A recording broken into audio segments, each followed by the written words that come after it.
আলহামদুলিল্লাহ, অবশেষে ভর্তি পরীক্ষার ফলাফল কবে প্রকাশ করবে তা কিন্তু জানা গেল। জাবি ভর্তি পরীক্ষা কবে প্রকাশ করবে এমন একটা তথ্য কিন্তু দিয়েছে জগন্নাথ বিশ্ববিদ্যালয়ের উপস্যার যিনি আছেন, উনি কিন্তু এমন একটা আশঙ্কা দিয়েছেন।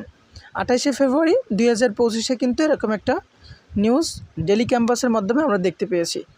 রমজানের মধ্যে সব ইউনিটে ফল প্রকাশ করা সম্ভব হবে বলে জানিয়েছেন জগন্নাথ বিশ্ববিদ্যালয়ের উপস্যার ডক্টর মোহাম্মদ রেজাউল করিম। আজ শুক্রবার 28শে ফেব্রুয়ারি সি ইউনিটে ভর্তি পরীক্ষা কেন্দ্র পরিদর্শনের শেষে একথা বলেন তিনি বলেন, আলহামদুলিল্লাহ, আজ ইউনিটে ভর্তি পরীক্ষার মাধ্যমে জাবি সব ইউনিটে ভর্তি পরীক্ষা কার্যক্রম শেষ হয়েছে। আশা করি রমজানের মধ্যে সব ইউনিটের ফলাফল প্রকাশ করা সম্ভব হবে এবং রমজানের পরেই ভর্তি কার্যক্রম শুরু হবে, মানে ঈদের পরে ভর্তি কার্যক্রম কিন্তু শুরু হয়ে যাবে। যারা চান্স পাবে তারা কিন্তু ভর্তি পরীক্ষার কার্যক্রম ঈদের পর থেকেই করতে পারবে। তিনি আরও বলেন, জগন্নাথ বিশ্ববিদ্যালয়ের 2024-25 শিক্ষাবর্ষের প্রথম বর্ষ ভর্তি পরীক্ষা সফলভাবে সম্পূর্ণ হলো। সংশ্লিষ্ট সবাইকে আন্তরিক ও ধন্যবাদ ও কৃতজ্ঞতা জানাইছে।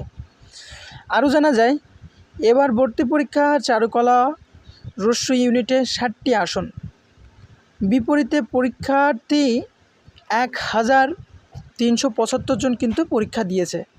60টি আসন, মাত্র 60টি আসন রস্য ইউনিটে কিন্তু মাত্র 60টি আসন, পরীক্ষা দিয়েছে 1375 জন। এবং কলা ও আইন যেটাকে বলি বি ইউনিট, সেটাতে ছিল আসন ছিল মাত্র 785টা এবং পরীক্ষা দিয়েছে 42,974 জন। 42,974 জন কিন্তু পরীক্ষা দিয়েছে, আসন ছিল মাত্র 785 জন।